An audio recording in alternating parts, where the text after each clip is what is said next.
vamos ser bastante realistas. De que adianta Deus ser todo poderoso lá no céu e nós aqui mais fracos do que caldo de peteca? Então, para aquele que é fraco, de nada adianta o poder de Deus. Concorda comigo? Isso não é razoável? Isso não é razoável? Então, olha para a palavra de Deus. A palavra de Deus diz que Ele enviou seu Filho unicamente para que nós tivéssemos vida e vida com abundância. Mas Ele também alertou que o ladrão, o diabo, só veio para matar, roubar e destruir. Quem é o diabo? Quem é Deus? Quem é a vida? Quem é a morte? O diabo e a morte são a mesma coisa, têm a mesma natureza, estão do mesmo lado. Deus e a vida também são a mesma coisa. Então, o propósito de Deus é que cada homem, cada mulher, absorva a palavra, o que vem pelo ouvir, e acredite nele. Acreditar em Deus é acreditar no que Ele disse a seu respeito. Ele, o Senhor Jesus, está acima de todo o principado, de todos os nomes que se nomeia, neste século, neste mundo e no século vindouro. Isto, na prática, significa todas as coisas que lhe faz o mal, seja uma enfermidade, seja uma opressão, seja uma escassez generalizada ou qualquer outra coisa, se ela exerce ou exercer autoridade sobre você, em você a vontade de Deus não está cumprido na sua plenitude, porque o Senhor Jesus, Ele só veio para nos transformar em reis e sacerdotes. O Espírito de Deus, que é o maior poder, está acima de todo o principado, de todos os nomes que se nomeia.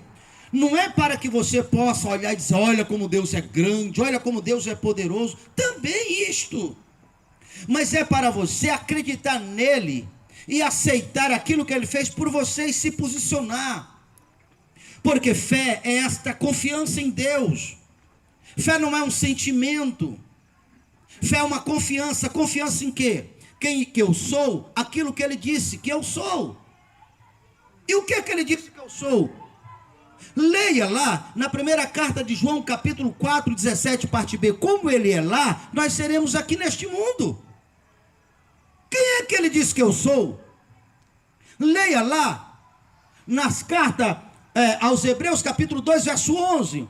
Quem santificou, que no caso foi Jesus, e quem foi santificado, estão no mesmo nível. Isso parece estranho para você, e parece estranho para a maioria das pessoas, mesmo aquelas que estão na igreja.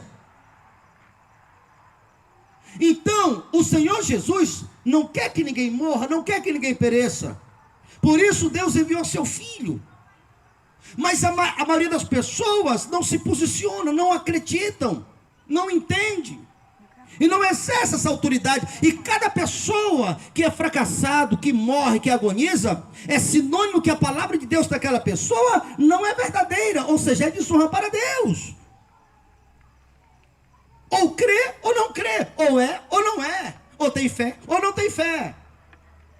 Agora preste atenção no que eu vou dizer para você.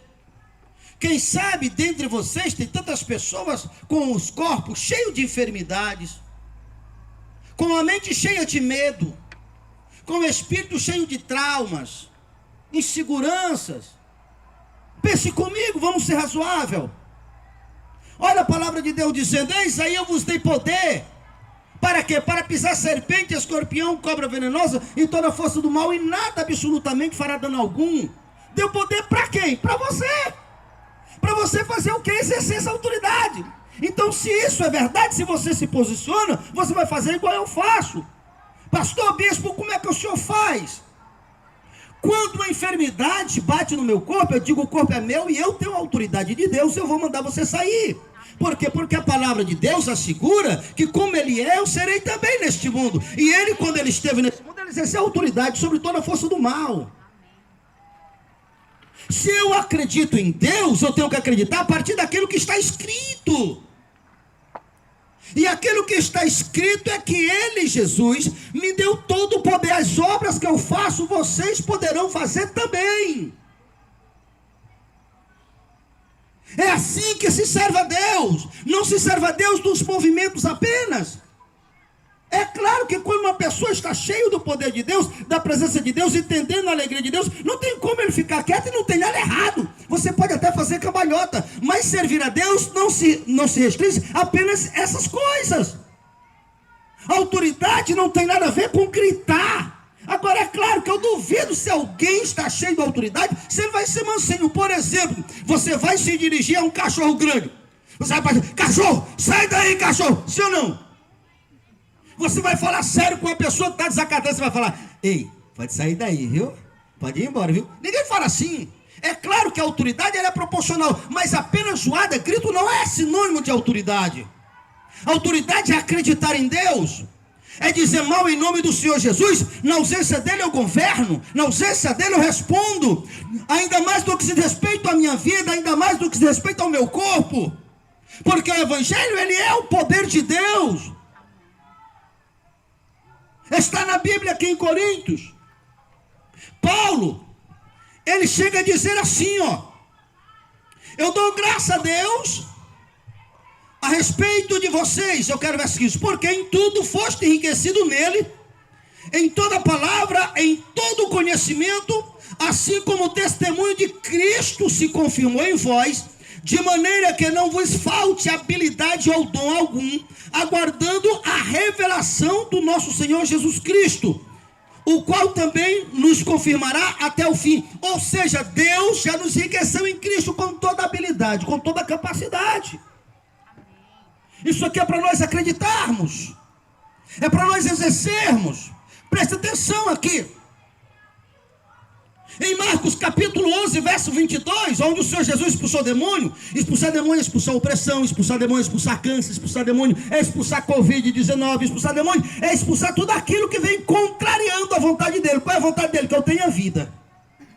O Senhor Jesus, quando ele expulsou demônio, que disseram, esse homem que está aí expulsa o demônio porque ele próprio é o próprio demônio, o chefe do demônio. Sabe o que Jesus disse? Disse assim, olha, se eu expulso o demônio com o dedo de Deus, isso significa que chegou até vós o reino de Deus.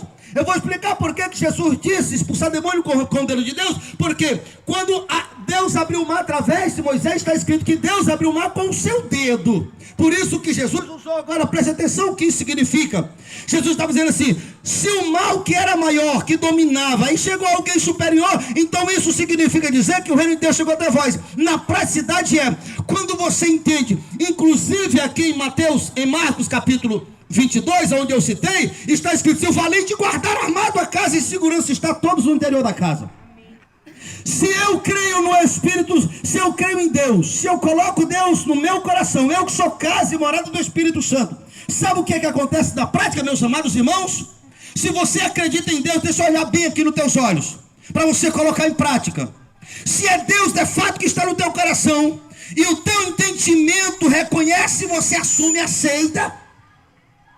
Na prática significa, se o maior está dentro de você, quando a enfermidade for desenvolvendo dentro de você, você manda, e por você está por cima, por você está na posição que Deus te deu. E qual é a posição que Deus te deu? Porque está escrito, ele está acima de todo o principado, de todos os nomes que se nomeiam, aqui nesse século, século futuro, porque não há ninguém maior do que ele. E você na prática exerce, sabe o que vai acontecer? Todo mal tem que sair do teu corpo.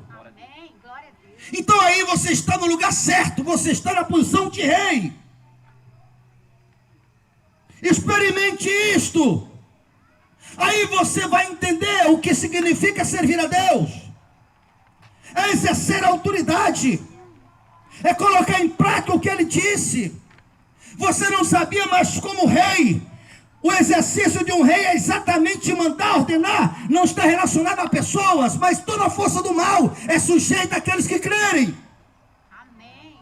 Eu entendi com clareza o que significa, onde a Bíblia diz que Deus nos chamou para sermos reis e sacerdotes. Como rei, em nome do Senhor Jesus, você pode mandar o mal, tem que obedecer. E como sacerdote, você pode abençoar a tua terra, que ela estéril, a tua terra passará a sua terra fértil.